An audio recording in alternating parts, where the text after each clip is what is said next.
एक भाई अपना उसे विरोधी समझता है, जबकि वही बचपन में खेलते हैं, एक साथ पढ़ते हैं, लिखते हैं। लेकिन जब बड़े हो जाते हैं तो इतने कट्टाकट्टी हो जाते हैं कि अपने एक भाई का मुंह देखने नहीं जाते हैं। एक व्यक्ति से पूछा गया कि वो अपनी छोटी सी जमीन, उसकी जमीन की शायद कीमत थी 500 रुपये, लेकिन उस जमीन के लिए वे अपना 25 साल और 75,000 रुपया बर्बाद किया गया।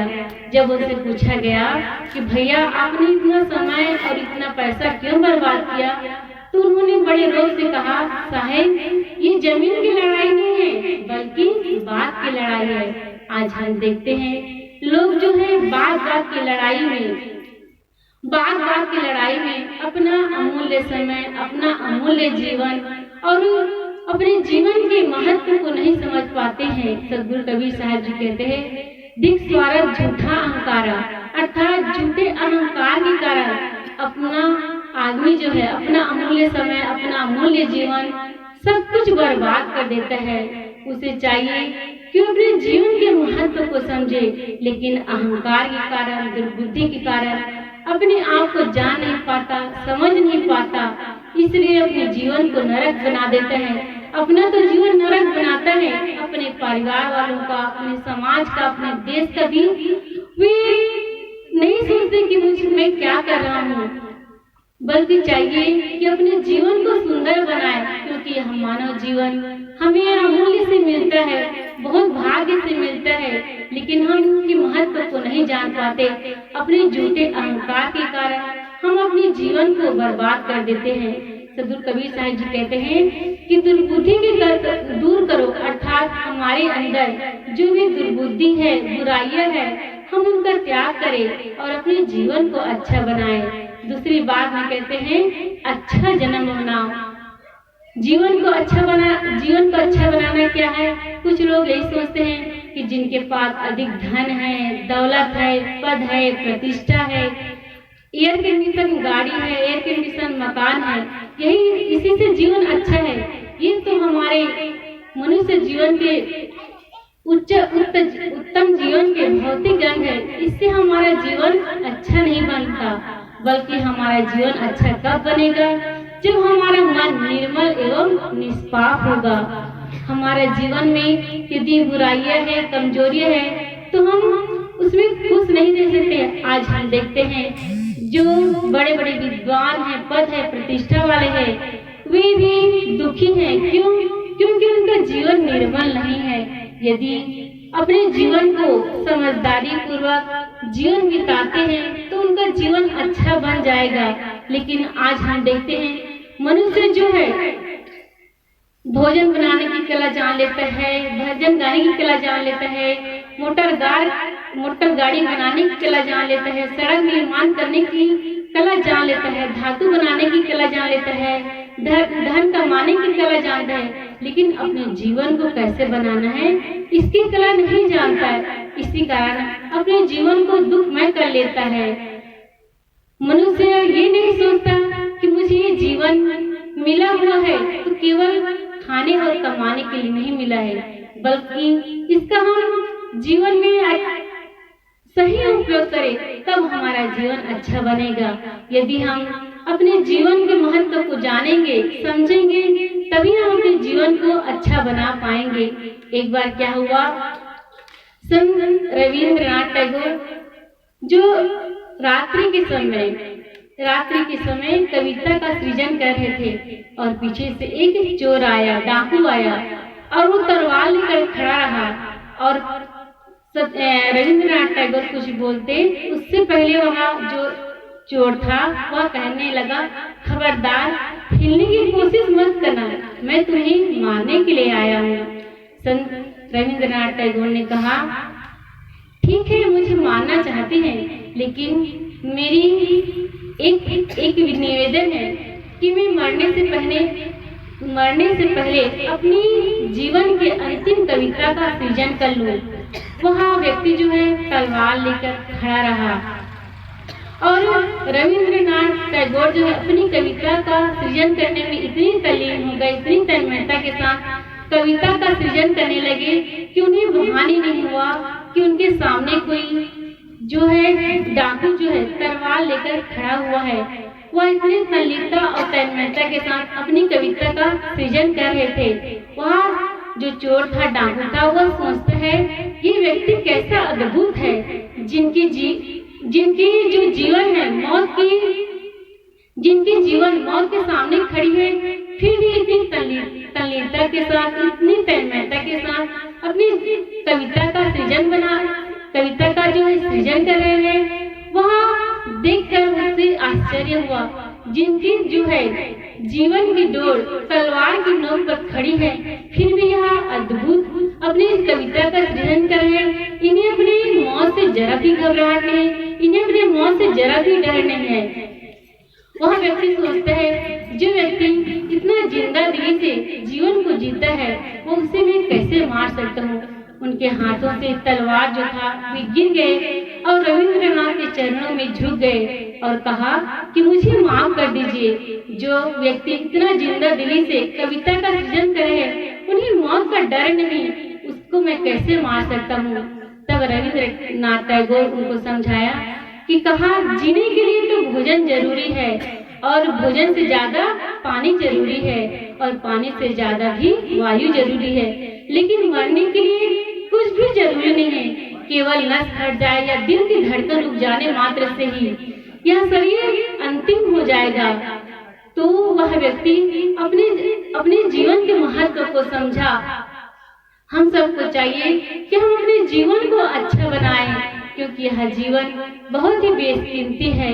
मानव जीवन में ही हम सबको काम करना चाहिए। सदगुरु तीसरी बार में कहते हैं, काग गौन गति छाड़ के, अर्थात जो कौवे की चाल है रहनी है उसको छोड़ दो। हम देखते हैं जो कौवे हैं जो उनकी वाणी कर्कश होती है और वह गंदी जगह भी बैठते हैं और वह गंदे चीज को भी खाता है। हमें चाहिए कि हम ऐसा काम ना करें। कौवे हम देखते हैं, कौवे भी जहाँ आकर के बैठते हैं वो अपनी आवाज कर करके लोगों को परेशान करता है, पीड़ा पहुंचाता है। कौवे की जो वाणी है, चाल है, वह तीनों गंदे होते हैं। सदगुरु कबीर साहब जी कहते हैं जो कौवे की चाल है उनको छोड़ दो और अपने जीवन को अच्छा बनाओ। गोस्वामी तुलसीदास जी कहते हैं, कागा काको धन हरे, कोयल काको दे। अर्थात कौवे किसी के धन को नहीं हरता और कोयल किसी को नहीं देता, केवल अपने शब्द सुना कर हम देखते हैं कि कोयल की वाणी सुनते ही लोग कितने प्रसन्न हो जाते हैं और कौवे की वाणी सुन करके लोग कितने चिड़चिड़ाहट जैसे बोलते हैं कि देखो ये कौवा जैसे काय का बोलता है। तो कई मनुष्य ऐसे होते हैं जो सुबह होते ही कौवे के समान कर अपने घर परिवार में बोलते हैं। इससे उनका जीवन अच्छा नहीं बनता, उनके माहौल अच्छा नहीं बनता, उस परिवार के लोगों के साथ अच्छा जीवन नहीं जीते हैं। सदगुरु कबीर साहब जी कहते हैं जो कौवे की चाल है जो रहनी है उसको हम त्याग करें, क्योंकि कौवे के लोग पसंद नहीं करते। और कोयल को क्यों पसंद करते हैं? क्योंकि कोयल जो है मीठी आवाज करती है। हम देखते हैं जब आम के वो बसंत के समय कोयल जो मधुर आवाज बोलती है तो सब उसको पसंद करते हैं। एक बार क्या हुआ, एक जो बुढ़िया थी उनका स्वभाव था कौवे के समान, वे कर आवाज करती थी।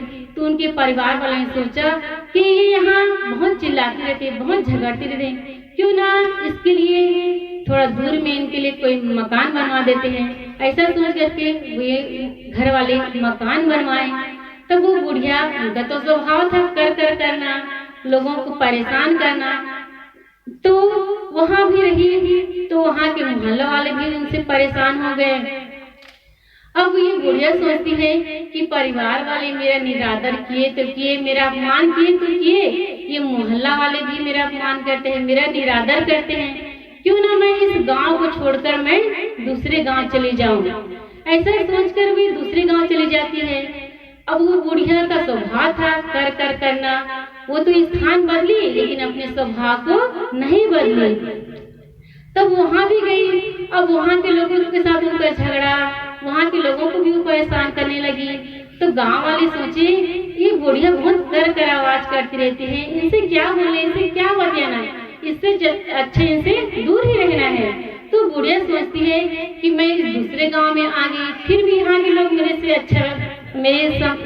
साथ अच्छा व्यवहार नहीं करते, मेरे साथ अच्छा बोलते नहीं, मेरे साथ अच्छा बर्ताव नहीं करते। ऐसा सोच करके फिर वह दूसरे गांव चली जाती है। जाते जाते उनको एक संत जी मिल जाते हैं।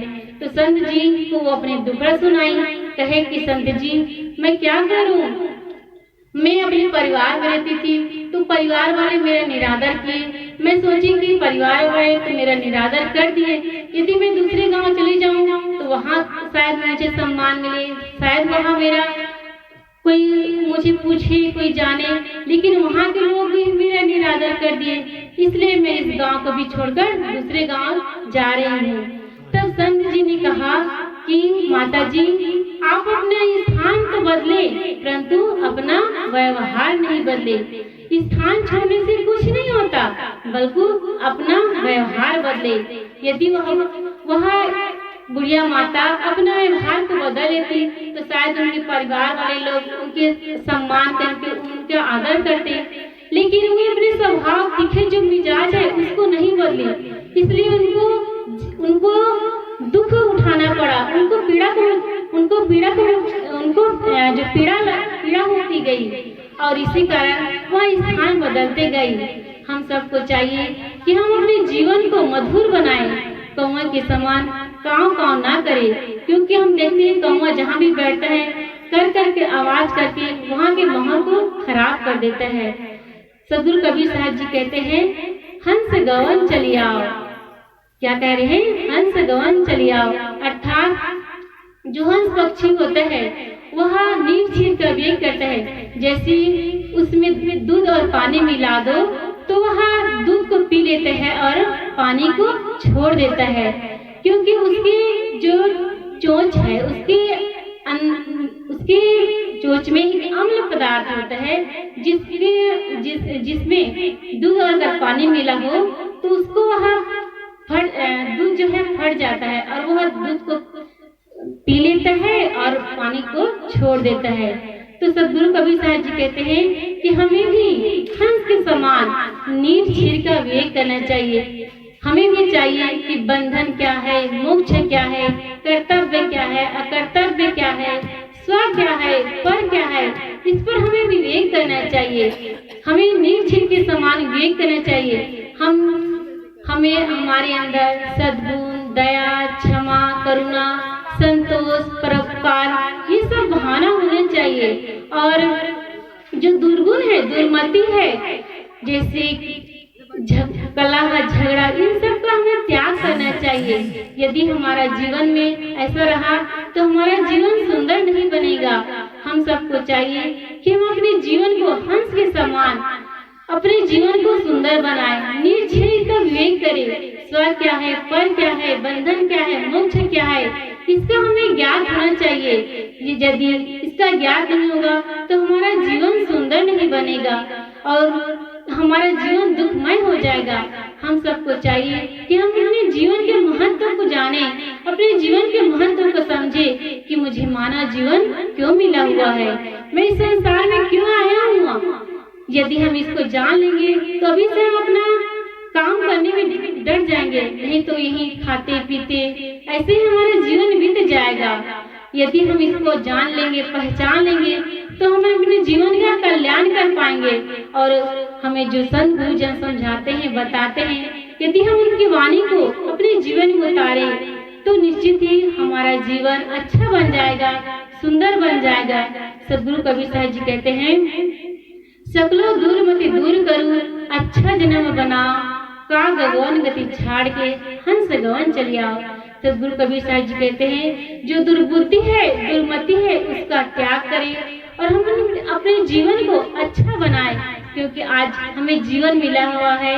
आज हम कल्याण का काम कर सकते हैं। जो 3 खानियां होती है वे तो केवल भोग की भूमिका है, वे तो ना तो उनके पास सोचने के शक्ति है, न तो समझने की शक्ति है, न तो परख करने की शक्ति है। केवल मनुष्य के अंदर सोचने और विचार करने की शक्ति मिली हुई है।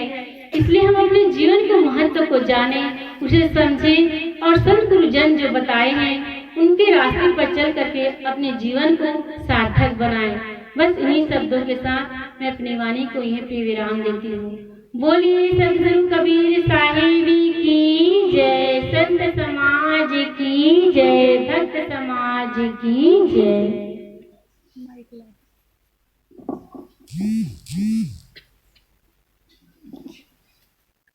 साहब क्या बोलते हैं?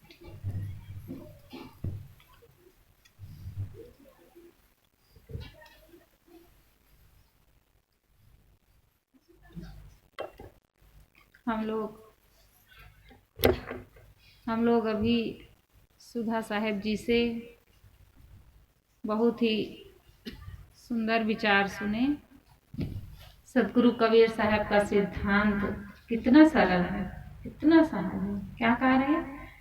कल्याण के लिए बहुत कुछ आडंबर करने की जरूरत नहीं है, केवल अपनी दुर्बुद्धि को दूर कर दो। और दुर्बुद्धि को दूर करने के लिए कहीं तीर्थ मूर्त में जाने की जरूरत नहीं है, पूजा पाठ करने की जरूरत नहीं है। जहाँ हो वहीं पर रह करके तुम अपनी साधना कर सकते हो। जहाँ हो वहीं पर मन ही तो ठीक करना है। मन की तरंग मार लो, बस हो गया भजन। आदत बुरी सुधार लो, बस हो गया भजन। और बुरी आदतों को सुधारने के लिए कहीं जाना थोड़े भाई। मन की बुराइयों को मारने के लिए कुछ करने की जरूरत नहीं है। ना रुपए लगेंगे, ना पैसे लगेंगे, कुछ नहीं लगेगा।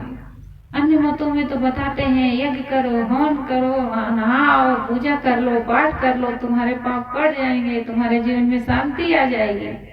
लेकिन कबीर साहब क्या कहते हैं? मन की तरंग मार लो। जो मन में गलत प्रकार की तरंगे उठ रही है, भाई सत्संग में जाने के लिए उठ रही इच्छा हो रही है तो उसको नहीं त्याग देना चाहिए, उसको तो करना पड़ेगा। भूख लगी है, भोजन करने का मन हो रहा तो उसको तो हम नहीं मार सकते हैं, उसको तो खाना पड़ेगा, क्योंकि शरीर को स्वस्थ रखना है। तो जो अच्छी चीजों के लिए अगर हमारे भीतर इच्छा उठ रही है तो उसको तो करना है। लेकिन गलत चीजों के लिए अगर हमारे भीतर बुराई उठ रही है, उसकी तरंगे उठ रही हैं, गंदी आदतों की, किसी की चुगली करने की, निंदा करने की, बुराई करने की, किसी के साथ छल कपट करने की, दुख देने की अगर भावना उठ रही है, उसको हमें मारना है। जो हमारे भीतर गंदी आदतें हैं, बीड़ी पीने की, तंबाकू खाने की, सिगरेट पीने की, शराब पीने की, मांस मछली खाने की, ये जो गंदी आदतें हैं इनको हमें मारना है। और उनको मारने के लिए हमें कुछ करने की जरूरत नहीं है, उसको हम जहां हैं वहीं पर कर सकते हैं। कितना सरल मार्ग है, कितना सुंदर मार्ग है, लेकिन हम लोग नहीं कर पाते हैं। कौवे जैसी चाल हम सब की बनी हुई है। कौवा के क्या बताए? मन, वाणी और कर्म तीनों गंदे होते हैं। मन, वाणी और कर्म। मन कैसे गंदा होता है कौवा का? कोई जानता है कैसे गंदा होता है? सब पर संदेहशील बना रहता है। जहां बैठता है देखो चकर चकर देखता रहता है, कोई हमें मार तो नहीं देगा, ऐसे उसके भीतर संदेह बना रहता है कौवा के। जहां बैठेगा स्थिरता से नहीं बैठ सकता है, बस देखता रहेगा चारों ओर। कहते हैं कि एक बार कौवा ने कहा अपने बच्चे को कि देखना बेटा, अगर कोई जमीन में झुके तो समझ जाना कि तुम्हें मारने के लिए पत्थर उठा रहा है, उसके पहले उड़ जाना है। तो उसने कहा पिताजी अगर जेब में पत्थर रख के आया होगा तब? तो वाह बेटा तुम तो मुझसे भी ज्यादा चतुर निकले। मतलब कहने का मतलब कौवा सब पर संदेह करता है। ऐसे जो संदेहशील आदमी होते हैं ना, वो अपने घर में, परिवार में सबके ऊपर संदेह करते रहते हैं। पति है तो पत्नी के ऊपर संदेह करेगा, किसी से हंसते देख लिए किसी पुरुष से तो कहेंगे बस इसका मन दूसरे पुरुष में लग रहा है, तुरंत संदेह कर लेंगे और उससे व्यवहार खराब कर ले। कितने घरों की ये हाल है कि अगर पत्नी किसी से बात कर ली तो यही समझते हैं कि इसका मन पर पुरुष में लगा है, ये गलत है, और संदेह करके उसको मारेंगे, पीटेंगे, यहाँ तक कि तलाक तक की नौबत आ जाती है। संदेह के कारण। पति है, कहीं देर रात से लौट के आया घर, बस कहीं किसी स्त्री में तो नहीं फंस रहा है, किसी स्त्री चंगुल में तो नहीं फंस गया है, वो उसके ऊपर संदेह करके लड़ाई झगड़ा करी है। पिता है तो पुत्र के ऊपर संदेह करता है, पुत्र है तो पिता के ऊपर संदेह करता है। कहीं पिताजी ने धन ज्यादा छोटे भाई को न दे दे, बड़े भाई को ज्यादा न दे दे, कहीं हमसे छिपा तो नहीं रहे हैं। ऐसे अनेक प्रकार के संदेह, घुन है, घुन जो पूरे परिवार को चाल करके अंदर अंदर खोखला बना देता है। जैसे घुन, गेहूं नहीं होता, घुन जिस चीज में घुन लग जाए, कोई भी अनाज में, तो भीतर भीतर उसको खा करके पूरा खोखला कर देते हैं।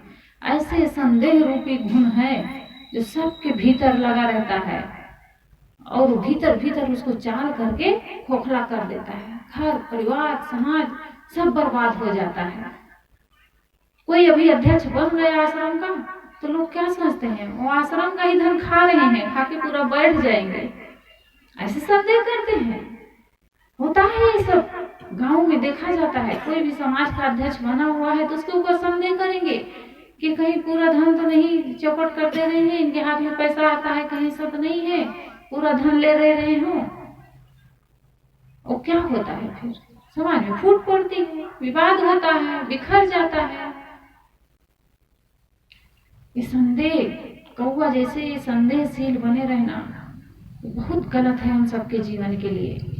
उसका मन संदेहशील होता है और वाणी उसकी कर्कश होती है। जहां बैठेगा वहीं घर कर की आवाज। घर में बैठ जाए, कोई बैठने देता है, तुरंत उसको ढेला मार के भगा देंगे, उड़ा देते हैं। ऐसे ही कुछ व्यक्तियों की, कुछ लोगों की आदत होती है, जहां बैठेंगे वहां तेज तेज। कितने घरों में देखो सुबह से उठ के ही जोर जोर से बोलने लगते हैं। अरे सुबह का समय कितना शांत वातावरण रहता है, उस समय कोई अच्छे गीत गुनगुनाना चाहिए, कुछ अच्छे विचार सोचना चाहिए। घर में अब तो सबके टीवी है, आस्था चैनल, उसमें तमाम आता रहता है, लगा दो, अच्छी बातें कुछ सुनो, दिमाग में उनको भरो। लेकिन उठते ही कर कर गाली गुप्ता सब शुरू कर देते हैं, झगड़ा लड़ाई सुबह से ही बहुत घरों में। और क्या करेंगे? अब कर्म कैसे गंदा होता है। कौवा क्या करता है सुबह से उठ के, सब जानते हैं, कहाँ मुंह मारता है, सबको पता है, गंदगी में। ऐसे ही लोगों की आदत होती है, किस चीज पर, सुबह उठते ही पहले बिस्तर में ही बीड़ी पी लेंगे, गंदी चीज खा लेंगे, तंबाकू खा लेंगे, दूसरे की बुराई करेंगे, निंदा करेंगे। ये सब क्या है? जिससे कौवा मन भी गंदा, वाणी भी गंदी और कर्म भी गंदा, तीनों गंदा। यही आदमी की हालत। अगर इसी श्रेणी में हम सब भी आ जाते हैं तो फिर हम उससे अलग थोड़े हुए, हम भी वही हैं। साहब कहते हैं सकलो दुर्मति दूर करो। बहुत सुंदर विचार हम लोग सुने। अच्छा जन्म बनाओ, अपने जीवन को अच्छा बनाओ। कैसे अच्छा बनाओगे? घर से अच्छा बनाने से हमारा जीवन अच्छा नहीं होगा। हमारा जीवन अच्छा होगा जब हमारे भीतर अच्छाई आएगी, अच्छे विचार होंगे, हमारे भीतर सद्बुद्धि होगी, दूसरों के प्रति दया की भावना होगी, तब हमारा जीवन अच्छा बनेगा। अच्छा जन्म बनाओ, काग गमन गति छाड़ के हंस गमन चले आओ। हंस की रहनी अपने जीवन में धारण करो। हंस मोती चुगता है, मोती चुगने यानी अच्छा विचार चुनो, गलत चीजों को ना अपने जीवन में धारण करो। अच्छे विचार ही, सद्गुण सदाचार ही तो मोती है, संत गुरु का ज्ञान ही तो मोती है। यह अनमोल मोती हमारी साधु बहनें दे रहे हैं, उनको अपने जीवन में हमें धारण करना है। ज्ञान ही मोती है, ज्ञान की मोती चुगो। हंस तो मोती चुगता है कि नहीं चुगता है कोई नहीं जानता है। मोती चुगने का मतलब है कि वो अच्छी चीजों को खाता है, गलत चीजों को नहीं खाता है। और जीव जंतु हैं, मांस मछली खा लेते हैं, कीड़े मकोड़े खाते हैं, शायद वो नहीं खाता होगा, इसलिए उसके लिए कहा गया है। तो हम सब भी अपने जीवन में ज्ञान के मोती चुगे, यानी अच्छे विचारों को अपने जीवन में धारण करें, तब हम सबका जीवन अच्छा बनेगा। आइए एक भजन सुन लेते हैं हमारी साधु बहन ममता जी से। बोलिए सदगुरु कबीर साहेब की जय।